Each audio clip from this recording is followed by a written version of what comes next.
You've probably noticed this peculiar phenomenon, haven't you?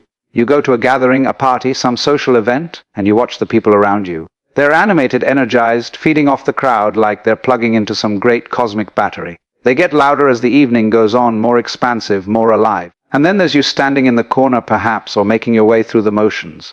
And with each passing hour, you can feel something draining out of you, like someone opened a tap at the bottom of your being.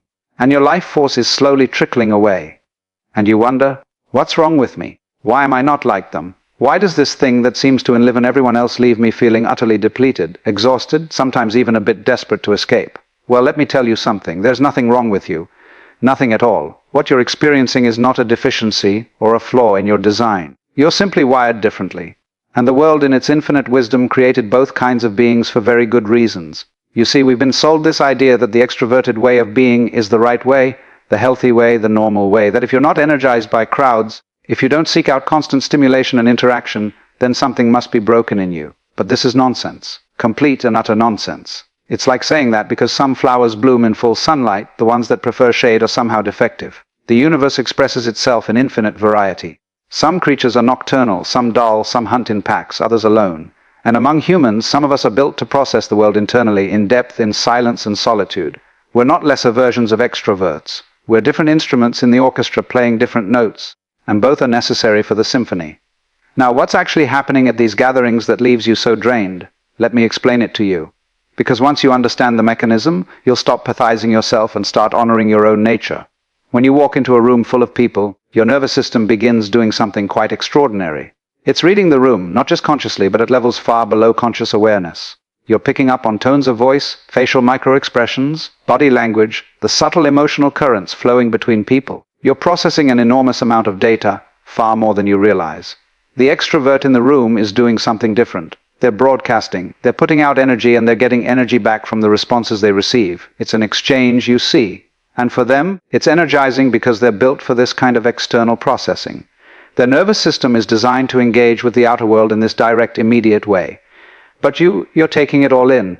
You're like a sponge absorbing the emotional weather of the room. And here's the thing, you're not just observing it from a distance. You're actually feeling it.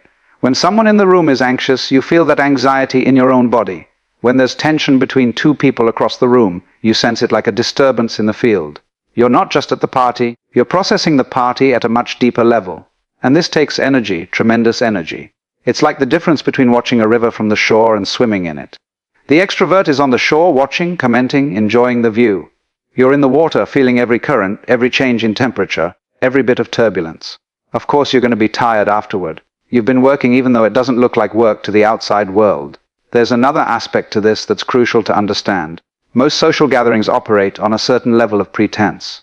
People are performing their social selves. They're not being authentic. Not really. They're playing the game, wearing the mask, presenting the version of themselves that's acceptable, pleasant, appropriate. And for most people, this is fine. They can slip into the role quite easily and they don't even notice they're doing it. But you notice the gap between what people are saying and what they're actually feeling. You notice the forced laughter, the polite lies, the conversations that are all surface and no substance. And this creates a kind of dissonance in you, a friction, because you can't quite participate in the pretense with the same ease. You want something real, something genuine, some actual connection beneath all the social choreography. And so you're caught. You're at this gathering trying to play the game because that's what's expected, but simultaneously aware that it's a game. It's like being in a play where everyone else has forgotten their actors and thinks the stage is real life, and you're the only one who can still see the scenery for what it is. This awareness is exhausting. This double consciousness, being in the experience while simultaneously being aware of the artificiality of the experience, it takes a toll. Now contrast this with what happens when you're alone. When you're alone, you can drop all the masks. You don't have to perform. You don't have to manage anyone else's emotional state or navigate complex social dynamics. You can just be. And in that being, in that simple, uncomplicated existence, there's a profound rest. The extrovert experiences being alone differently. For them, solitude can feel empty, understimulating. They need the external input, the interaction, the stimulation of other minds and personalities to feel fully alive. But for you, solitude is not deprivation. It's restoration, it's where you recharge. It's where you process all that input you've been absorbing, where you integrate your experiences, where you reconnect with yourself. This is why after a gathering, you often need a significant recovery period. You're not just tired from staying up late or from the physical activity. You're tired because you've been processing vast amounts of subtle information, maintaining your social performance, managing the dissonance between authenticity and pretense, and absorbing the emotional field of everyone around you. You need time to discharge all of that, to let your nervous system settle, to return to your baseline. And here's what society doesn't tell you. What you need to understand in your bones. This is not a weakness. This is not something to be fixed or overcome. The depth of processing you're capable of, the sensitivity of your perception. These are gifts. Yes, they come with challenges. Yes, they make certain situations more difficult. But they also allow you to see things others miss, to understand at levels others cannot reach, to experience life with a richness and depth that the purely extroverted person may never know. The problem is not that you're drained by social gatherings. The problem is that we live in a society that has organized itself around extroverted values and then empathized everyone who doesn't fit that mold. We've created a world where constant interaction is valued over deep reflection, where breadth of social connection is prized over depth of understanding, where being the life of the party is seen as superior to being the thoughtful observer in the corner. But think about what the world would lose if everyone was an extrovert. Who would do the deep thinking? Who would create the art, write the books, make the scientific discoveries that require long hours of solitary focus? Who would see the patterns that emerge only in quiet contemplation? Who would understand the subtle truths that reveal themselves only to those who know how to be still? The universe needs both. It needs the ones who are energized by interaction and the ones who are energized by solitude. It needs the broadcasters and the receivers. It needs those who skim along the surface of life and those who dive into the depths. Both are necessary.